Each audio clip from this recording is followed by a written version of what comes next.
Give me back my legions. That was Augustus Caesar. My name is Kevin, and this is History Goon.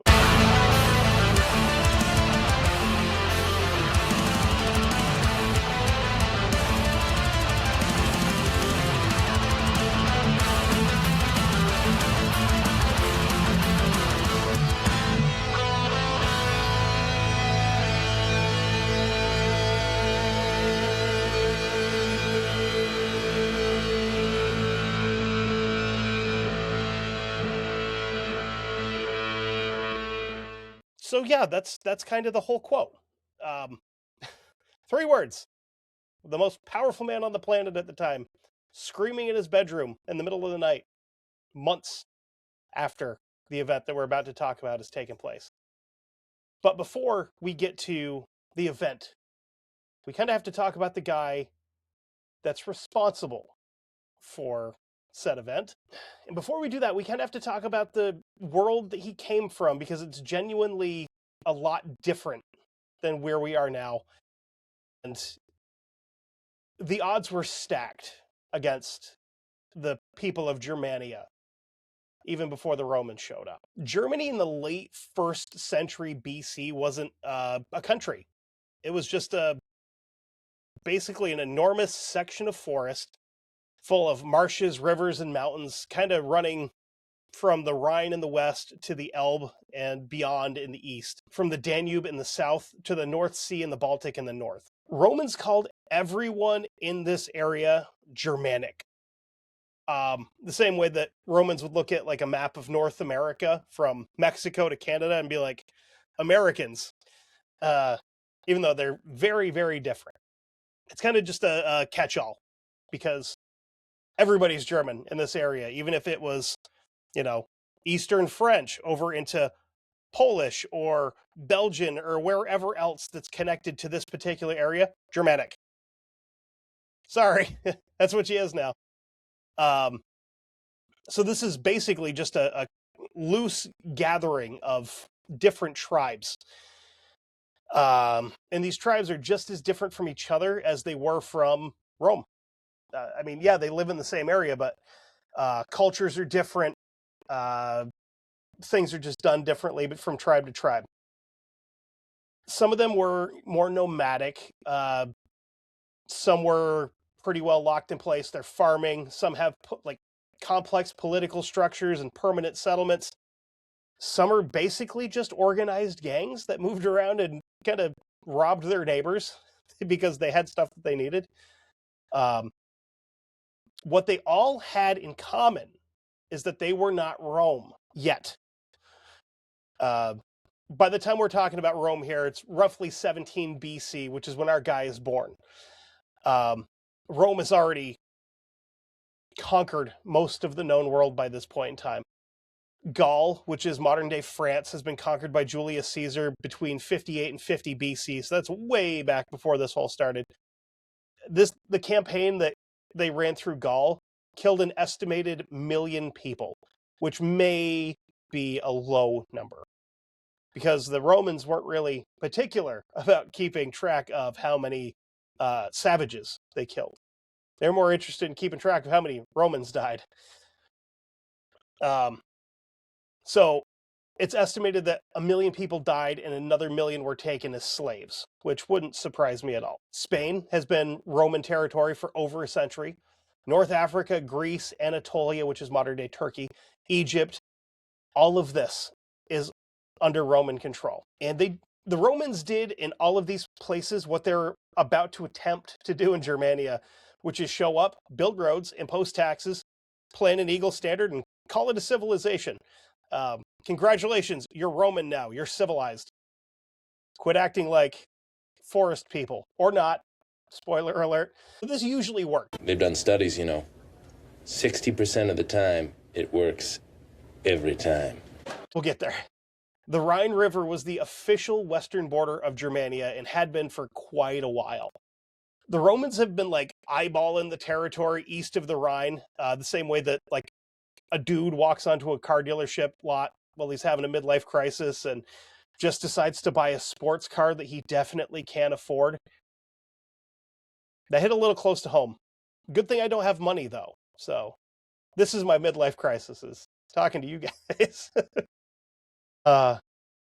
Augustus Caesar has decided that this whole area is important, and the Rhine was not enough.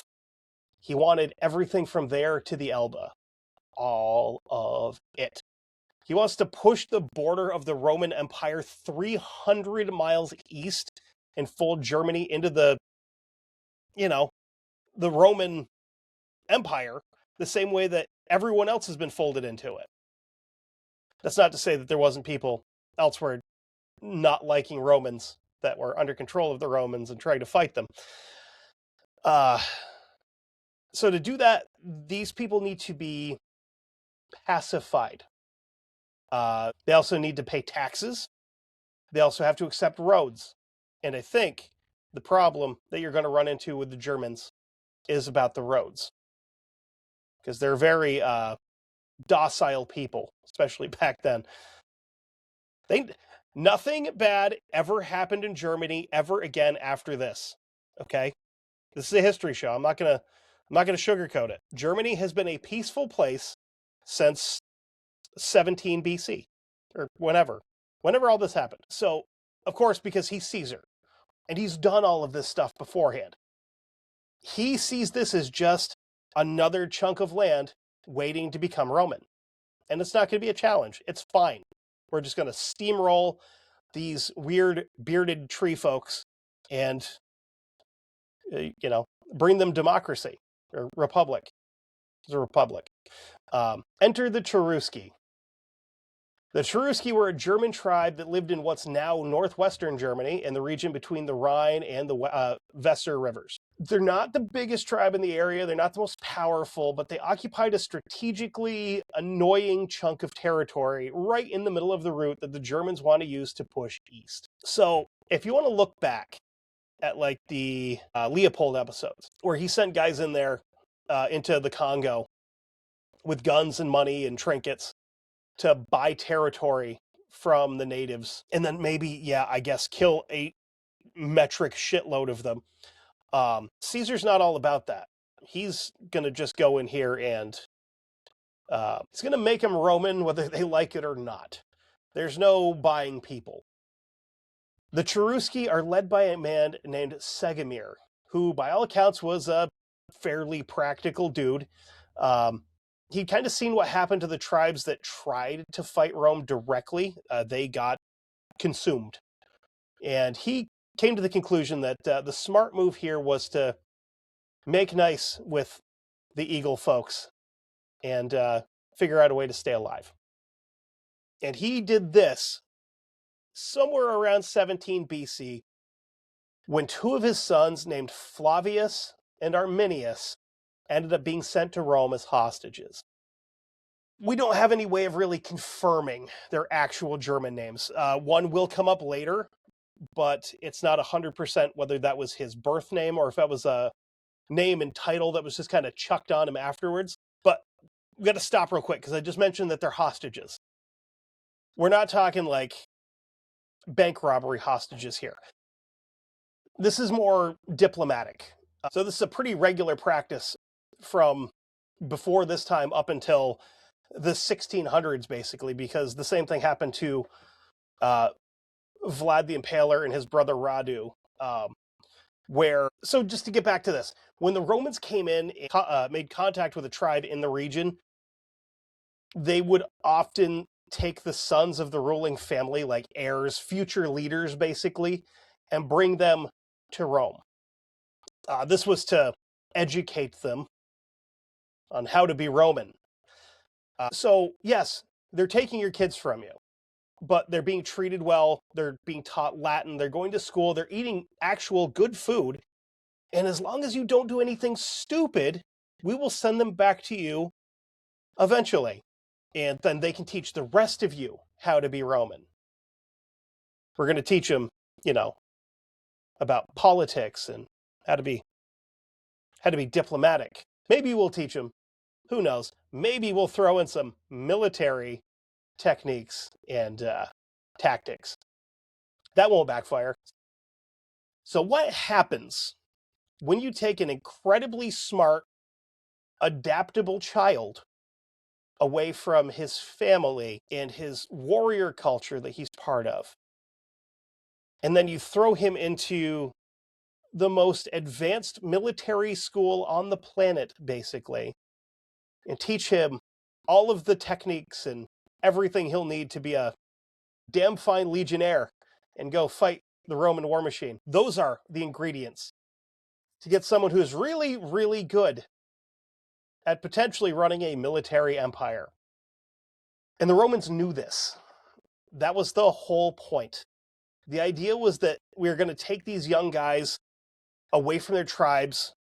We'll raise them to be loyal to the Romans. Make sure that they are fluent in Latin, trained to Roman military doctrine, make sure they're comfortable in the Roman political systems. So that can kind of bridge the gap between Rome and the frontier. And then we send them back out to their people as emissaries and dignitaries. And it almost worked. It almost worked perfectly with Arminius up until the point that it didn't. So we don't know exactly what his childhood in Rome would have really looked like. The historical records for this period are like spotty as hell. Most of the writings of this time are from a guy named Tacitus, who wrote about Arminius roughly 100 years after he died. We also have stuff from Cassius Dio, who was writing even later than Tacitus did. None of them can agree on everything. You all kind of have like your own agendas, and exactly none of them are Arminius himself writing things down, because he didn't really have time to write stuff down. He was a busy boy. So I'm kind of doing the best I can here. If you saw my Facebook or patreon.com/1159media posts recently, the last couple weeks have been rough. I've been dealing with a sinus infection that refuses to go away. I've also been dealing with trying to get as much good information for this episode as I can. And it's been a challenge because you go back so far and you run into good information, bad information, something in the middle, and then potentially folklore thrown in just to confuse the bejesus out of me, because that's how it was back then. They really romanticized the shit out of a lot of stuff to the point that some of it is very hard to figure out if it's actually true or not. What we do know is that Arminius arrived in Rome pretty young, probably 7 or 8 years old, and stayed there for the better part of a decade. So if he's there until he's 18, he's a grown-ass man now. Like, by then, he probably should have had land and a wife and kids, because 18 back then is essentially middle-aged. During that time, he received a Roman education, which meant, again, learning Latin, rhetoric, philosophy, military theory, law, the kind of political and social stuff that was basically anything that a high-born Roman would need to do. He's basically in a Roman boarding school, military school, whatever you want to call it. Most importantly, he is obsessed with the military culture of Rome from a very early age. And because he was part of a select class of hostages, he wasn't being raised to be a diplomat or a scholar. He was thrown right into that whole, like, you're a mercenary, basically. That's what we need you to be. We need you to be a soldier for the Roman army. And eventually, he would serve with the legions. To dive into it a little bit more, because the Roman army isn't just a bunch of dinks with like swords and pitchforks. This is the military on the planet. Like, this is the equivalent of the U.S. now, except they didn't have A-10 Warthogs and M4s and tanks and body armor. Well, they had body armor, just not what we have. The kind of body armor they have is what German police are wearing now. So, I mean, they're kind of losers in that respect. That's why they're not around anymore, because they didn't have guns. A shame. Imagine if the Roman Empire had an air force. We'd all be speaking Latin still. The basic unit of a legion, which is roughly 5,000 to 6,000 men. With that, you had cohorts of about 480 men, and within those, you had centuries of about 80 men.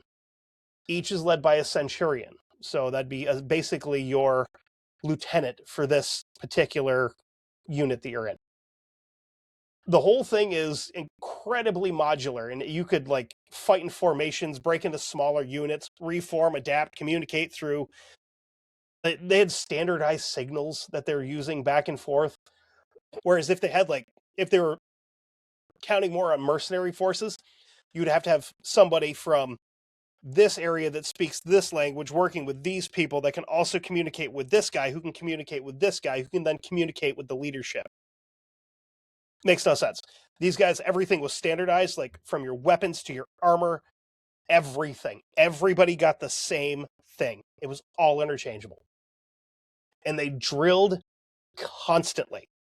We're not talking like push-ups and running. We're talking like weapons training every single day, multiple times a day, constructing fortified camps every single night while they're out marching, standardizing formations, response protocols for every situation that they've ever encountered. So you're not going to be surprised by anybody because you've already seen it all, except for Germany, which you haven't seen yet. A Roman legionnaire on a good day could build a fortified camp, fight a pitched battle, tear the camp down, and march 20 miles that day. They were trained that well that they knew how to do that. They were the most disciplined and professional military force in the world at this point. Historically, they could still rank fairly high when it comes to the most efficient military that's ever existed. They're definitely more efficient than the US military. These guys didn't go fight somewhere for 20 years and then just leave their shit there and come home. They went and fought somewhere for a few hours and then kept marching and took other with them. They weren't leaving equipment behind because it's cheaper to just build it again. That's one thing as an American that I can say. I absolutely hate about paying my taxes. Yes, I support the military because there's a lot of people doing stuff that needs to be done and they want to serve their country, and that's fantastic. I hate how wasteful it is. Because holy shit, like if you go back to pictures and videos of when we left Afghanistan, the amount of equipment and firearms and vehicles and ammunition and stuff like that we just left there is disgusting. It's so much money. And we'll never get it back. I mean, the Afghanis made a bunch of money off of it because they sold a ton of that shit to like any Tom, Dick, and Mahmoud in the area that needed guns and, Hummers. I mean, maybe some of the guns ended up illegally being sold to Ukraine too, but who cares? We're not counting those, right? So he's get back to Arminius and let me stop ranting about how I hate how my tax dollars are spent. So Arminius isn't just like a dude in the Legion. He's good enough that he hits the rank of equestrian, which is not something that just kind of happens. Like the equestrian order was the second highest tier of Roman nobility, below the senatorial class, but well above like your common folk. I know the word equestrian comes with horseback riding because I know a bunch of people that own horses. And the word actually comes from the Latin of equester, which means of a horse. So it was basically like a title that was given to these people, but they were also generally the only people in the military that had enough money to be able to equip themselves to become cavalry, which is probably where that whole thing comes from. Anyway, so not only did they have enough money to buy horses to do cavalry stuff, they also had property and like social status that would put them in line for like command jobs. He wasn't just handed this, like he earned this. He was really, really good at soldiering. So along with all this title and property and all this stuff he's giving, he's also given his Roman citizenship. And with his citizenship, he's given a Latinized version of his name, which originally was Germanic, which is Arminius, which is Erminaz, which, don't word scramble that one. That'll get you kicked off X. Anyway, so they Latinized that to Arminius, which is what he will be known as for the rest of this episode. So if you look at how his life is, he's a success story in the Roman Empire. Yeah, he came from nothing. He was a uneducated, tree person 15 years ago. And here he is now in a high-ranking military position with property and all of this other stuff that normal Romans just don't get. Now, his brother Flavius, whose actual German name didn't really come up because the Romans just called him Flavius from the beginning, meaning the blonde one, he took an even deeper dive into the whole Roman identity thing. He would go on to have a pretty distinguished career in the Roman military in his own right, losing an eye in combat at some point. And he would remain loyal to the Roman Empire until the end of his life. Years later, when Flavius and Arminius would meet in combat, they're on opposite sides of a river, yelling back and forth at each other. Flavius is in his full Roman Legionnaire regalia, and Arminius is dressed like his people, where he came from. This is a pretty interesting little storyline that we're going to see develop. But we're kind of getting ahead of ourselves there. The whole point here is by the time Arminius is in his mid-20s, he is a Roman officer. Big deal. He's commanding auxiliary troops. Auxiliary are non-citizen soldiers drawn from different provinces and allied areas and stuff like that. So basically, he's the head of Romanized, well, you can't even call them a militia because they're technically all Romans, but they're just not, Roman. You know what I mean? They're they're street Romans. They're from out there, And a lot of these guys didn't get the Roman training, so they're fighting their own style, but also learning a little bit as they go alongside with the Legion. And the thing is here, that's a very important point. He's seeing how well the Roman legions fight and how things go really well and how things go right. But because he's leading these other guys that are not classically trained Roman soldiers, he's also seeing what happens when things don't go right or when things aren't being done the correct way. And he's just banking all this stuff up in his head. The Roman war machine is basically built for fighting in open fields or, at worst, doing sieges.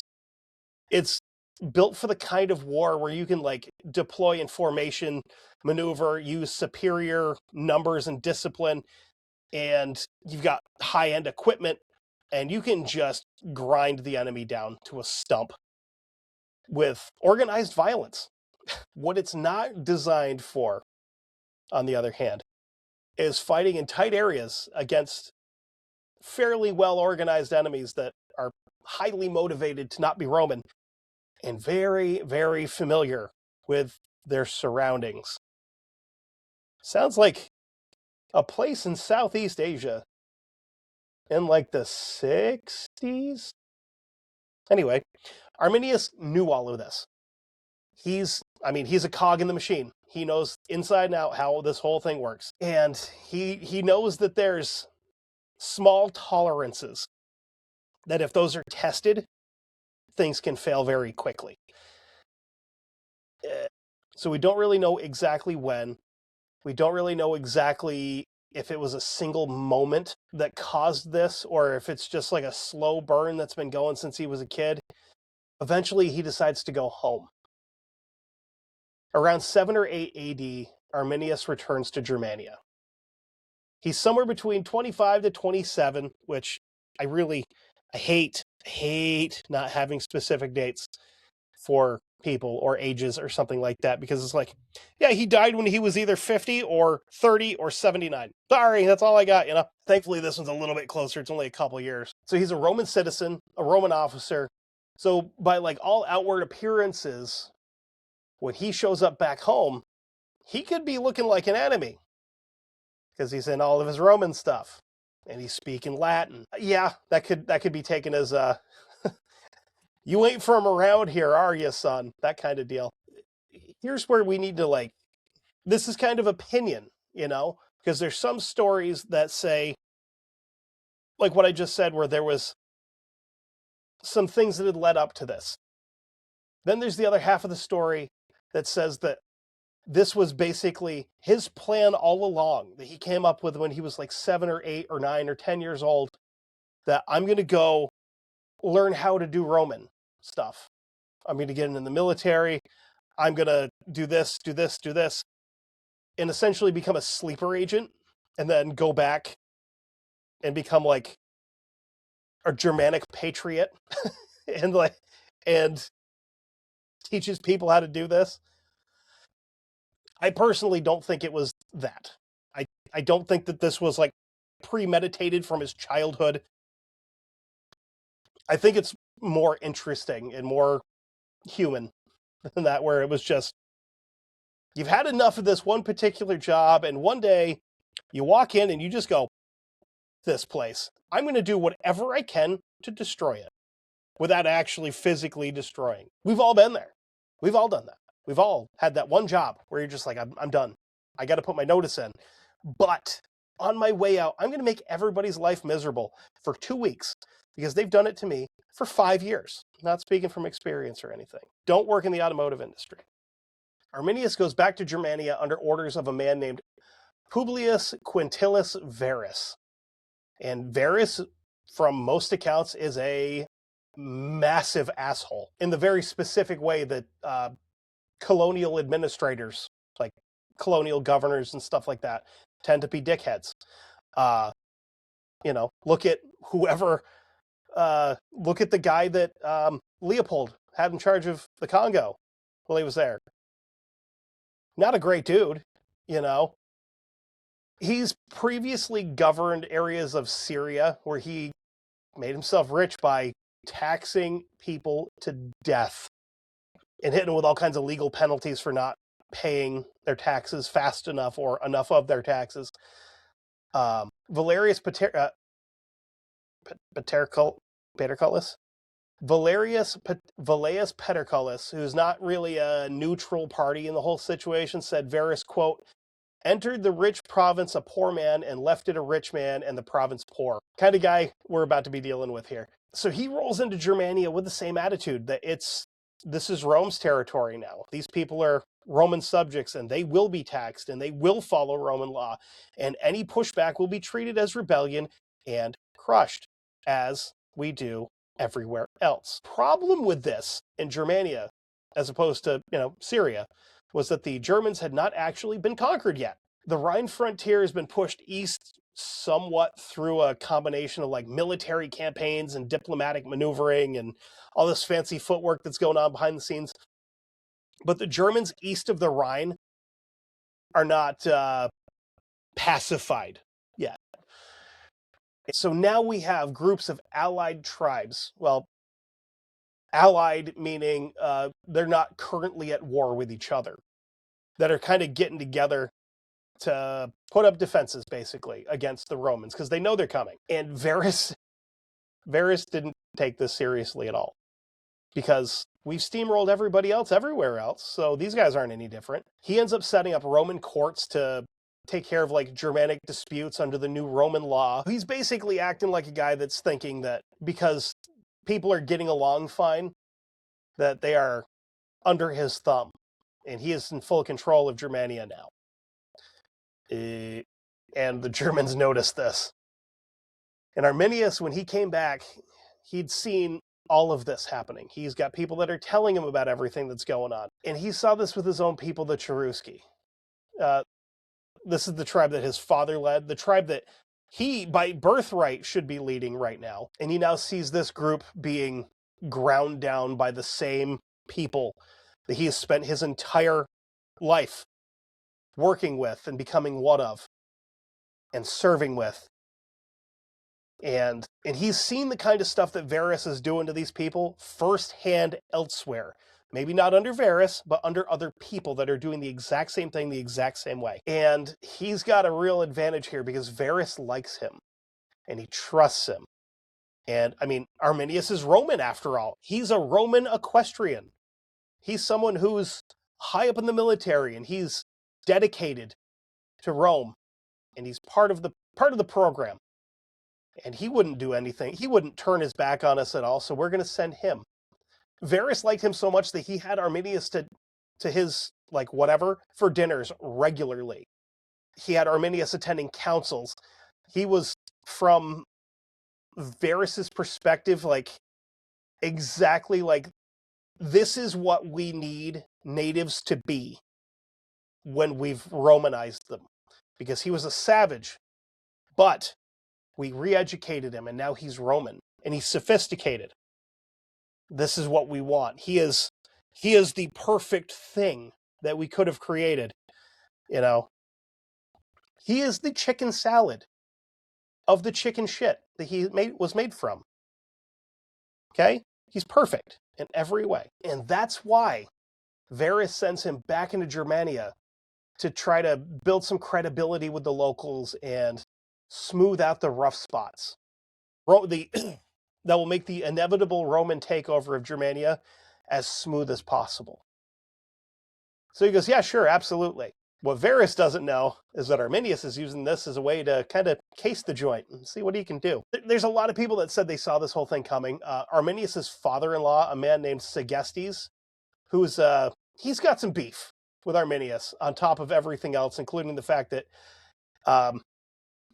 Arminius basically just like straight up eloped with his daughter against his wishes, which, I mean, whatever. That's probably not great, right? But Segestes went to Varys multiple times and warned him directly that Arminius was planning something. He didn't know what, he didn't know when, but he knew something's coming. He even told him at one point, apparently, he is planning an organized conspiracy against you. Do not trust him.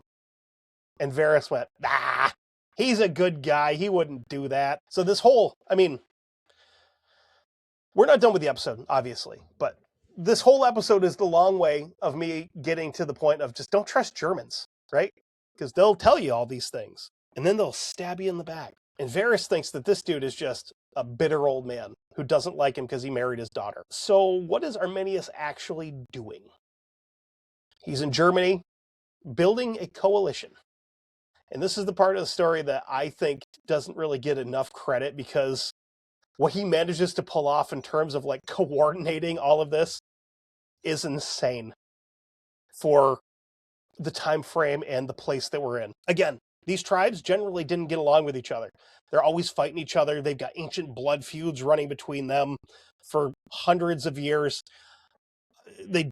There's just constant distrust over everything. And let's also add in the fact that they are deeply suspicious of anyone trying to tell them what to do, which is kind of the reason why they were having trouble with Rome. So getting multiple Germanic tribal leaders to agree to a military co-op, basically, without information getting back to the Romans, was almost impossible. Almost impossible. But because there's no Arminius in impossible, is there no impossible in Arminius?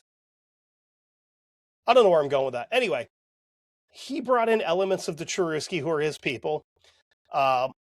People from the Marsai, the Chusci, the Bruchatari, which is, that's sounds like an alien race, and the Scarambi. And he starts coordinating all of their military movements. He finds a really neat spot in the forest. He's like, I like this place. The moss feels good under my feet. The sun comes through the trees just right. When I close my eyes, it makes me almost want to fall asleep. There's choke points. This would be a really good place for an ambush. This would be a really good place for an ambush.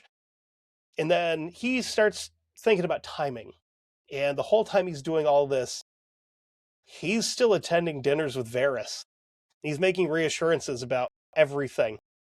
Everything's good. No, man, everything's good. It's all good. Don't worry about it. They're doing great. They're listening to everything I have to say. They're very receptive to becoming Roman. The year is 9 AD. Late summer, early autumn, probably September. The exact date is pretty heavily debated.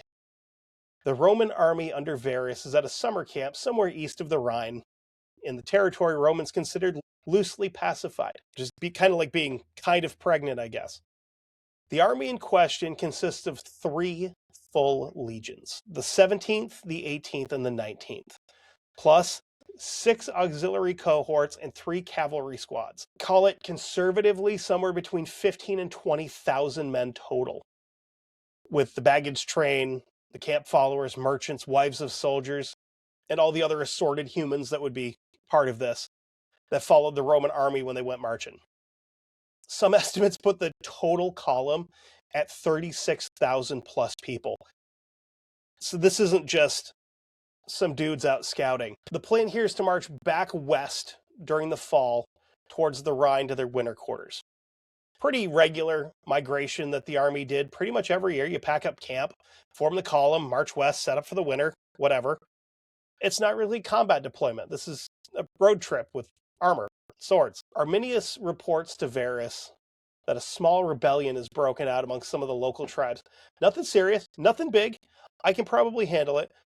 Minor disturbance that needs a Roman show of force to kind of calm it down. All you got to do is show up on the hill with all the dudes. Bring the boys and just stand there and they'll go, shit, we got to stop rebelling now because they're right there. So I guess that's it. It required the army to take a slight detour through an area known as the Teutoburg Forest, or as I've titled it for this episode, German Endor. And then from there, they would continue west to their winter quarters. Everything's going to be just peachy. Everything's going to be awesome. It's a good time to be Roman. It's a good time to be Roman through the woods in Germany. Everything's cool. We're out here. We're eating berries. We're enjoying the fresh air away from the city. We've got breeze through the trees. There's birds singing. There's other things going on. Varus orders the march. Now, a competent commander in unfamiliar territory with an incredibly large, slow-moving column probably would have done things before marching into an uncharted forest. Maybe, send scouts ahead to see what's up. Would have maybe, marched his guys in combat formation, just in case, rather than just loose, like you're walking through town, holding your girlfriend's hand. He'd maybe, I don't know, listen to the guy who had been warning him for weeks that Arminius wanted to kill him. He didn't do any of this, because he's Varus, and he's better than that. Roman column entered the Teutoburg Forest in what historians and archaeologists now believe was the area around Kalkreis Hill, which is today Lower Saxony in Germany. Notice it's still Germany. And this all kind of came about from a pretty excellent archaeological find in 1987. Good year, by the way. When a British Army officer named Tony Clun, who was stationed in Germany and also just so happened to be an amateur metal detectorist on weekends, found a massive cache of Roman coins.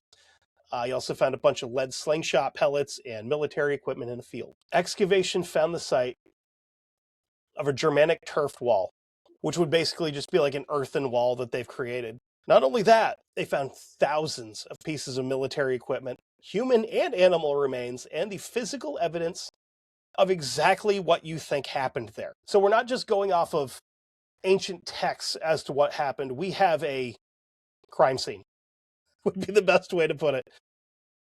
And it's got a story to tell. The Teutoburg Forest isn't exactly what you would think of when you picture a German forest. Matter of fact, when you picture a German forest, you're probably picturing the Black Forest, which is just a bunch of super tall trees, very picturesque. That's where all the grim fairy tales were written from. This is a little different. What the Romans marched into was a nightmare of dense, old-growth trees, thick undergrowth, so you've got vines and weeds and stuff coming up out of the ground that are, knee-high that are going to catch you up. And not only do you have to worry about the weeds and the roots and low-hanging branches and all these trees packed tightly together, this is also essentially a bog, and the ground is sucking at your feet and the wheels of your carts. And all of this would cause the column to string itself out even further than it already is. The Romans, for all of their engineering genius, and I will give them credit, their engineering was amazing. They hadn't built roads here yet. This wasn't Roman territory in any sense other than the fact that they said it was. This is Germany, which means that the Germans have a much better understanding of the area than the Romans do. So this column that's stretched out, we've got wagons and artillery pieces, baggage carts, all these heavy things being dragged through the area that they're not familiar with, and it's slowing everything down, and it's taking away the logistic advantage that the Romans had everywhere else that they've ever fought. And areas like this also make cavalry damn near totally useless, because you can't really run horses through mud. It's a good way to end up with broken legs and broken ankles and dead horses, which, if your horses are dead, so is your cavalry. They can't do much with lances just on foot. Be kind of fun to watch, though. What should have been a pretty coherent and disciplined military machine has become, over the course of the march, a long, disorganized snake winding through the trees. And just when you thought it couldn't get any worse for our Roman friends, it starts raining. Not like a light, gentle rain, like, oh, this is all right. When it's like 80 degrees in the summer, you get a nice little sprinkle, and it kind of cools you down. This is northern Germany in the fall, and it's downpouring. It's making the already muddy paths so much worse to get through. It's soaking through wool cloaks. It's making bowstrings unreliable, making footing also unreliable. And the most important thing that this rain is doing is muffling sound. The Romans couldn't see all that far in the trees. They couldn't see all that far in the rain. They couldn't hear clearly over the noise of the massive column. And between the rain and the noise that they were making, they couldn't hear anything as they were going through the undergrowth. That's when Arminius left the column. So he's got a pretty handy excuse. Right here's where I need to take off to go that away to meet with all my allied chieftains, to say, hey, the Romans are coming through. Be ready so that you can, I can't do it on camera, but salute them the way that the Romans did. And be ready to join the column, because we're going to go put this rebellion down. So that was a lie, right? But it's also a way for him to get out of the line before everybody starts dying. He didn't walk all that far off the side of the road. He just walked out into the trees where his people were waiting. The Germanic warriors had been positioned along the route march, hidden in the forest on either side behind an earthwork that they'd built months beforehand. Just a small little earthen wall. And as they built these, they actually started to taper them towards the trail to narrow the path down and create more choke points than there already was. The big one is a narrow corridor that they've created between a hill and a bog, where the column would have to compress and slow to almost a complete stop. The Romans are starting to slow down to get through this pass. And on either side of them, you have thousands of German warriors waiting in silence in the rain for hours. The discipline that this would have required to keep thousands of these giant bearded freaks together and calm when they're not trained like legionnaires are for exactly situations like this is astounding. Apparently, some of these guys were so close to the edge of the trail and so well hidden that they could have reached out and touched the Romans as they passed. And that's when the signal came and everybody got hit all at once. The initial assault came from every direction at the same time. Javelins, specifically Germanic fremia, which are pretty like a light throwing spear, start hitting the column from the high ground and the tree line, and maybe even the trees, who knows. Warriors surged out of the undergrowth into the gaps between units, cutting the column into little sections and preventing the Romans from organizing an actual usable response. The guys at the very front of the column have no idea what's going on to the guys behind them. The soldiers in the middle are being attacked from both sides. What the Romans couldn't do during this, and this is the key point that Arminius has created this ambush for, is form up. They can't form up. They can't get into battle lines. They can't create a phalanx. They can't create shield walls. They can't do anything because they're so strung out and so far apart. The whole power of the Roman military depended on fighting in a disciplined formation. A lot of the formations that they would use in situations like this, they can't. Like a testudo, which was basically, if you ever see pictures, I'll post it for my people on video, of basically a shield wall, 4, 5, 6 rows deep with shields up in the front and then everybody's shields interlocking over the top so you can't get hit from the top. They can't form that. They can't form a battle line. They can't form a wedge, which would be, it's a wedge. You know what a wedge is. All of that required space, flat ground, and the ability to see what's going on and communicate with everybody around you. They're in a forest. It's raining. The ground is trying to eat you. Everything's disorganized. The column wasn't organized well in the first place. None of that is possible. The first day is chaos. The Romans took massive casualties, but didn't completely collapse.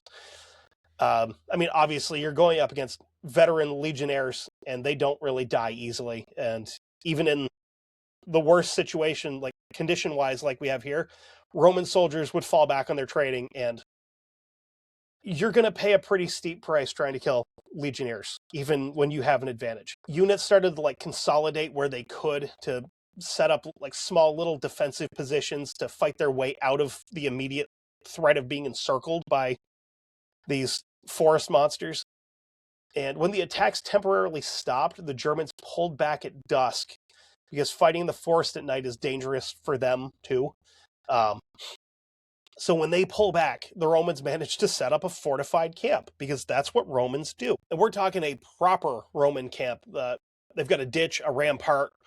They did all this in the forest in a single night, which is impressive. So even though they're getting their asses handed to them, they're falling back on their training, which is the best thing that you can do in a situation like this. And, the day went wrong, but we can start over again tomorrow. Varus held a council that night, and by some accounts, the mood is pretty grim, but not really hopeless yet. They got a bloody nose. They've taken some serious losses. They still have a substantial military force. They're still the Roman army after all. And the plan here is to break out and push through the forest and get to open ground so that we can fight these guys the way we want to. The second day was worse than the first. The column reformed and tried to move. The Germans are waiting. The terrain gets even worse for the Romans. It's more marshy, more dense forest, less visibility. It's still pouring rain. The baggage train was slowing everything down. And at some point, Varus made the decision to burn the wagons. All non-essential equipment, anything that's going to slow the column down, put it to the torch. We need to get rid of this. We need to be able to move. We need to be able to fight. And this is a very not Roman thing to do because now they're abandoning equipment and supplies that they're going to need if they want to get out of this. And it also means, because this is the way fire works, right? If you set shit on fire, smoke happens, and the Germans can see the smoke. The attack on the second day was much more coordinated. Arminius and his allied commanders have kind of learned a lot from the first day. They knew where the column was, kind of approximately. They knew how it's moving, and they now had a day to communicate and coordinate among different tribal groups. The assaults came harder and more deliberately at weak points. Now we're hitting flanks on the columns harder. We're hitting gaps between units harder, specifically targeting the cavalry, which is trying to operate in terrain that it is not suitable for. Roman cavalry took a catastrophic loss the second day, a lot. Then we hit day number 3. What's left of the Roman column, which is significantly reduced from the 20-ish thousand that entered the forest, are now exhausted, they're wounded, they're wet, hungry. More importantly, they're demoralized, but they keep trying to push through what they can now see as a killing ground. They've been set up. And it got even worse when the guys at the front ran almost face first into a wall that Arminius's guys had built across the path. And this is going to force the Romans to basically hit it right in the face. And while that's happening, they're getting hit in the sides and the rear. This was where the last organized resistance of the 3 legions is ground to dust and destroyed. Varus at some point on the 3rd day looked at what was left of his army and made a decision. He's not going to be captured. A Roman commander of his rank, taken prisoner by Germanic warriors, dragged in chains through tribal villages as a trophy, is not happening. That's a bad thing. We're not going to do this.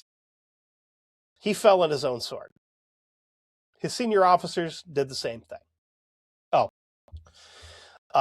Some historical accounts say that other soldiers that were either too banged up or too demoralized to keep fighting did the exact same thing.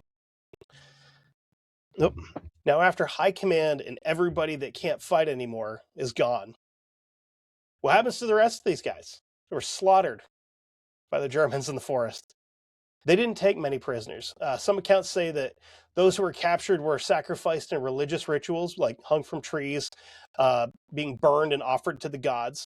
Others were kept as slaves. A handful of Romans managed to escape into the forest and eventually made their way back to Roman lines. They were the ones that brought the news west of what had happened. When word reached Augustus in Rome, he reportedly went days without cutting his hair or trimming his beard, which for a Roman Empire at the time was the equivalent of completely losing his shit in public. And this is when he starts screaming at the walls of his palace, quote, "Varus, give me back my legions." The 17th, 18th, and 19th legions were never reconstituted. Their numbers were retired. In the entire history of the Roman Empire, those 3 designations were never used again.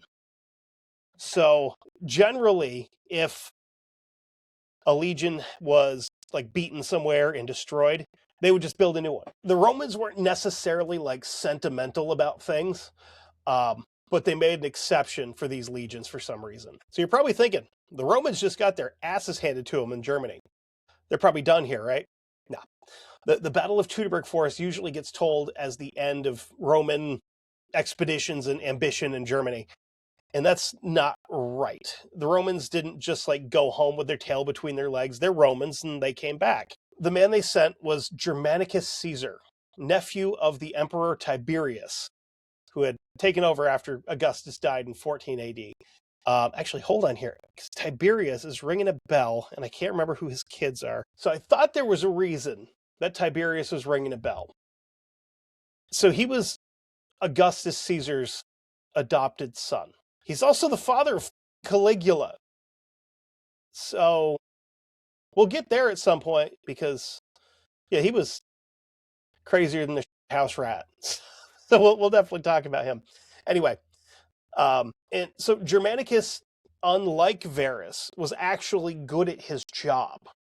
And he led a series of like retaliatory campaigns into Germania between 14 and 16 AD.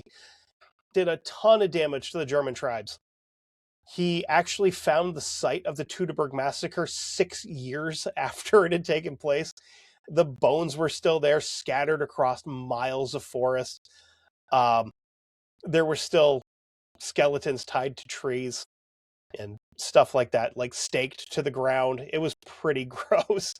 They gave the ones that they could proper burials, which meant like military rite and, whatever. And this is a good propaganda move for Germanicus, because he's in there doing the right thing for the Romans, right? He also fought Arminius directly multiple times. And here's the thing with those battles.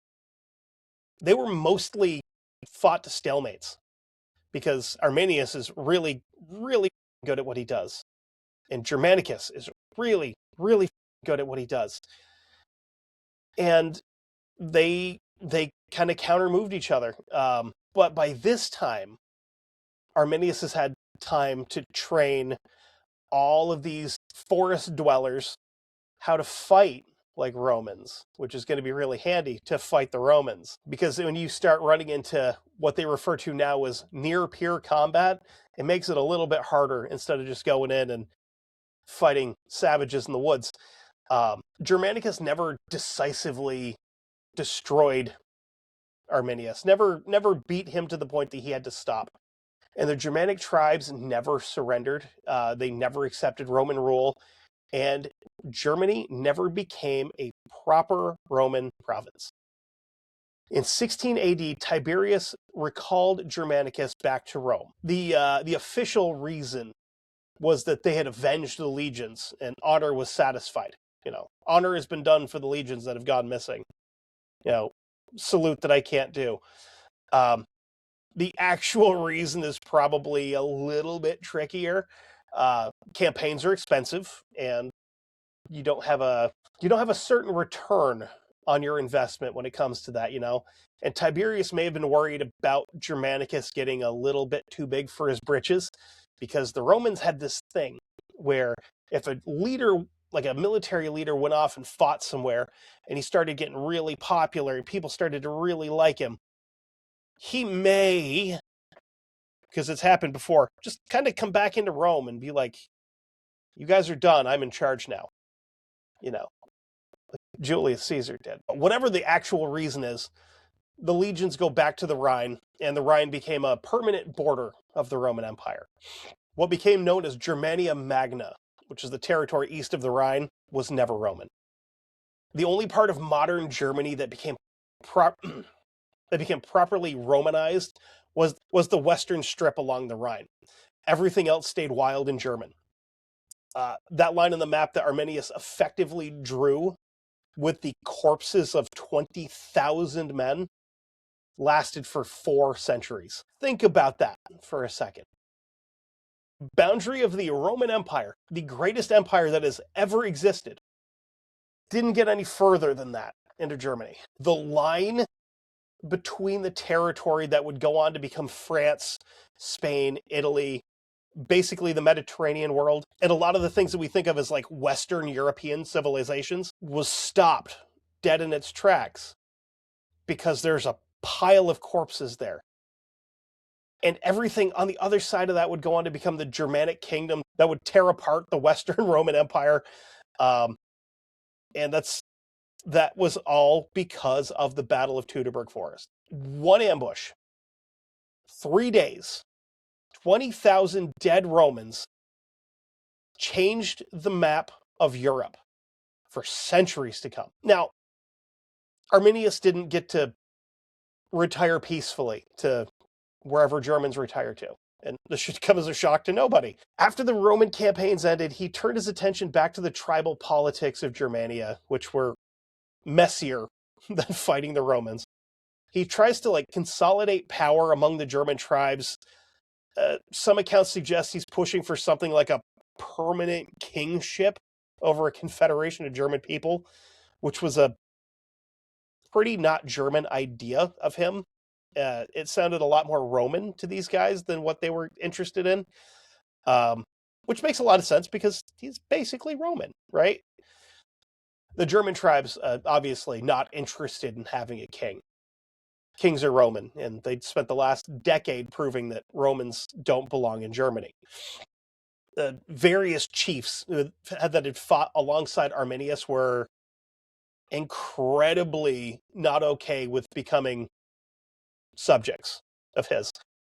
They worked together to fight the Romans. They didn't need to have to come together again to fight this guy. Now, we also still have the problem of his father-in-law, Segestes, who never forgave him for the situation with his daughter and Arminius' wife,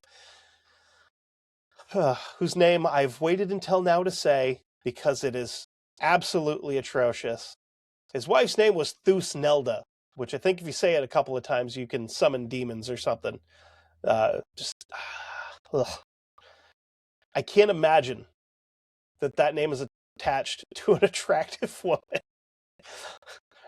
Thusnelda sounds like she lives in a cave somewhere, like eating chicken feet. In 1580, during the Germanicus campaign, Segestes appealed to the Romans for protection against Arminius, and Germanicus sent forces to rescue him. Because, believe it or not, he's with Arminius and his daughter, who's pregnant, by the way.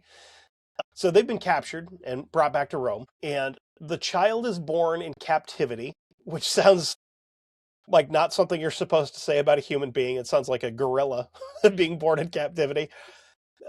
He had a son, and his name was Themeculus, which is also a horrible name. He received a Roman education and by some accounts died fairly young in gladiatorial training. So Arminius, the one-time Roman golden boy, got to sit back and watch his actual life be reenacted with his own son, where he's been raised by Romans and absorbed into the machine. And I could imagine if you fought most of your adult life to make sure that nobody had to go through what you went through as a kid, and then watching your own child get sucked into that would be heartbreaking and rage-inducing. He also fought his brother Flavius, the one who stayed loyal to Rome. This is some stuff out of a movie. We're at the Weser River. We're at the Weser River at 16 AD. Romans on one side, Germans on the other, and they screamed at each other about loyalty and about choices being made and what it meant to belong somewhere. Flavius from the Roman side apparently pointed out that he'd lost an eye fighting for Rome and had been given decorations and a giant pay increase. And, like, obviously I'm fighting for something. Arminius from the other side called him a slave and told him he'd traded his freedom for a few shiny trinkets. His companions had to physically restrain him from trying to swim the river to fight his brother hand to hand. And honestly, Arminius would have swam across that river and beat the dog shit out of his brother. I'm fairly confident in that. In like single combat, it would have been a brawl. And obviously, I mean, anybody who has a brother like I do, you pick arguments with each other, and then you get into fights sometimes. And then you're fine usually afterward. But we didn't get that resolution here. Arminius was assassinated in 19 AD, killed by members of his own tribe. So he's killed by other Cheruscans. Specifically, according to what Tacitus said, by his own relatives, who had concluded that his ambition for power had become a threat to the traditional way of life for the Germanic people. He was 37 years old when he died. Here I sit at 39 in my tiny ass apartment, paycheck to paycheck, living my best life, when this dude did so much stuff in just a couple years less than I've been at it. Almost makes you wonder what would happen if you were born in a different era, you know? Now I've got a quote here from Tacitus. Quote, "The liberator of Germany beyond a doubt, a man who challenged the Roman people, not in their infancy, but in the full flower of their power, who had never been defeated in war." He's absolutely right. This is like the height of the Roman Empire. And he took the fight to him, and they went home with a black eye and a bloody nose. And that's not an easy thing to do to the Roman Empire. I can make a case for why this is one of the most like consequential events in Western history. I'll be honest with you. Not a lot of people have probably heard about this. Like, obviously, history nerds and like history enthusiasts, people like that have heard about this. Your regular dude walking down the street has no clue who this guy is. Rome's expansion kind of had a pattern. They'd come in, a military force being used, knock out any rebellion, build roads, tax people, institute Roman law, Latin languages. You're Roman now. Within 2 or 3 generations, these people stopped being Gauls or Iberians or whatever they'd been before, and they're now Romans. That's why so many of the main languages spoken by Europeans have a Latin root to them, like French and Spanish, Italian, Portuguese, Romanian. They're all directly descended from Latin, because the people who lived in these areas were Romanized and they spoke Latin, and everything like that evolved over the years and years and years into what the modern languages are. If Germania east of the Rhine had been knocked out the way Gaul was, if Varus had made his way all the way through the forest, we'd be looking at a completely different Europe. The Germanic people who would eventually migrate west and take out the Western Roman Empire, who then formed like the Franks, the Visigoths, the Vandals, the Ostrogoths, all these different little kingdoms that became like medieval nation states in Europe, who obviously gave us the German language family that includes German, Dutch, English, and the Scandinavian languages. All of these cultures and like linguistic histories may not have existed. It could have all just been Latin based. England may have still been speaking Latin. The entire like ethnic linguistic map of the northern and western European worlds would be completely different than what it is now. Kind of want to be careful like about historical things like this, because it's tricky, because I could say this with the research that I've done, and then someone who's an actual historian could come in and be like, no, you're stupid. And I'd go, yes, I am. But basically the point that I'm trying to make here is that Roman expansion into Germany could have had a much different outcome than what it landed with. It's strange. One of the main reasons that some people may not have heard of this guy is because of like ancient sources. They're broken and fragmented, and obviously history is written by the victors, as always. And the only people that are really keeping records of all of this were the Romans, and they obviously are going to have a little bit of a different viewpoint about this guy than Germans would. And there's a lot of gaps. Had this been a Roman victory in the forest, we would have had so many more details about the actual battle itself, because they would have like, hey, we went in, we f***ed these guys up, we left them in the dirt where they belong. It's Roman now. Here's a tome about what we did.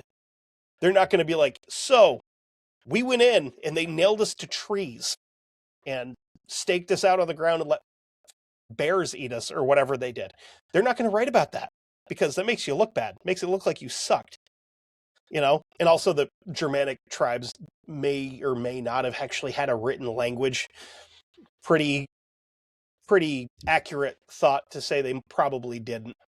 And another reason that this guy kind of gets like swept under the rug a little bit is because Arminius became a huge deal right around the 1800s, particularly around like 1871, 1872, when Germany has finally been unified into a country. And he's like kind of reimagined and renamed Hermann the German. They named him after like an old school like German folk hero. They made him into basically like their first folk hero. Like, he defeated the Romans. He made sure that Germany was never Roman. There's a massive monument that was put up for him called the Hermann's Denkmal, which was built in the Teutoburg Forest in 1875. German nationalist culture loved this guy, including a guy that's not really German. He's Austrian. He was a big fan of the German national folk hero. So kind of after the Second World War, there's a little bit of awkwardness about celebrating a guy like this. And honestly, it's kind of a thing now in Europe in general, where nobody, and it's going to sound strange, it's going to make me sound maybe like an asshole, I don't know, but I'm just going to go out and say it. It doesn't seem like anybody that is born and raised in most European countries, they don't seem to have a lot of pride in where they are from or where they are. Because you have places like England where you have people that get offended over the fact that there's a St. George Cross flag or a Union Jack flag, which are both national flags being flown somewhere, unless it's like at a football game, then that's cool. But just having it on your house, people look at you like you're weird. It's the same in Germany, I guess, where even though they don't have the other flag anymore, it's still like, oh, we can't put our flag out because it might offend somebody. If the flag of the country that you live in offends you, there's something, I don't know. It just seems stupid to me. Like when people see an American flag and they live here and they go, oh, this person has an American flag outside their house, they have to be a racist. No. That's a dumb thought to have, unfortunately. But they don't celebrate this guy anymore, but the statue is still there. It's not necessarily the same level of tourist attraction that it used to be. But it's because you had the nationalist thing where everybody hijacked it, and I don't know. I want to kind of end on Arminius himself, because I think that like historical legacy is important, but it can sometimes cloud the way we look at an interesting person. What he actually did was like incredible. He stopped the Romans dead in their tracks. Was that for the best for the rest of the world? Hard to say. Is it wrong to look at him as a national hero? I don't think so. If you're into your lineage, and say you're somebody in Germany, right, that is very proud to be German, which I don't think they're allowed to be after 1945. I think it's like a felony to be proud to be German anymore. But you could look at that and go, this guy stopped the Romans, and that's why I am who I am. And I think that, yeah, some people might take it too far and wrap different things around it, when you could be proud of where you're from. It doesn't matter where you are, as long as you're not being a dickhead about it. I don't care. Be proud to be where you're from. That's fine. But yeah, but I mean, if you really want to look at it, he is arguably one of the most important figures in the history of Germany, because it's Germany, because he was there, because he used Rome's tactics against itself and destroyed 3 legions in a muddy forest in the rain. I mean, that's pretty awesome. You really think about it, like nobody did that to Genghis Khan. He just kind of steamrolled everybody and then got old and fat and died. I mean, this guy wiped the floor of the Roman Empire, basically, like wiped his ass with the Roman Empire and went, I don't want it anymore. Another thing that I forgot to mention, the second expedition that went in 6 years later, they were sent there. Part of it was to recover the Golden Eagle standards of the legions, and they never found them because they were probably nailed up on Arminius's longhouse somewhere, like trophies. But anyway, that is the end of season 2. It's a little bit shorter than the first season, but that's okay. I put a lot of work into a lot of these episodes, and I was like, I need to take a break and reload the back catalog and be ready with more stuff. So also, I feel like I've been sick this entire season for some reason. I've always had something going on, like a chest cold or the flu, or like it's been a rough 20 weeks or so for whatever reason. So what that means is I'm going to take a couple of weeks off. I'm going to record a bunch of stuff. I'm going to have some episodes ready to roll, so I'm not tripping over myself to get stuff done all the time. I'm also going to record some Patreon exclusive stuff. So if you want that, head on over to Patreon, patreon.com/1159media. $5 a month will get you early access to History Goon, to the regular show, and also the Patreon exclusive stuff, which is going to be the same as I'm doing here, just shorter. Like stuff that I couldn't find as much information on. call it drive time. We're talking like 20 minutes to a half an hour. Just quick stuff. I got some other stuff I want to try to do. I'm not exactly sure how it'll work yet, but you can also get early access to Guestnicity with Luther. And I believe you get backdoor access there too. Early access and backdoor access to 911 calls with the operator. And also the same thing for the Never Daily with Sam and Katie. Thank you for sticking with me through all of the ups and downs and posts about, hey, the episode's going to be late this week because, I did that a lot, and I'm going to try not to do that as much in the upcoming season. But thank you. I literally couldn't do this without you guys. And the fact that you take a little bit of time out of your life to listen to what I have to say and maybe learn something, maybe just have fun, maybe laugh at my stupid jokes or whatever, it means a lot. It really does. And I love you guys. And until we meet again in season 3, we're all going to die someday. So go out and do some goon shit and leave a mark on the world. Just like Arminius. Okay. Love you. Bye.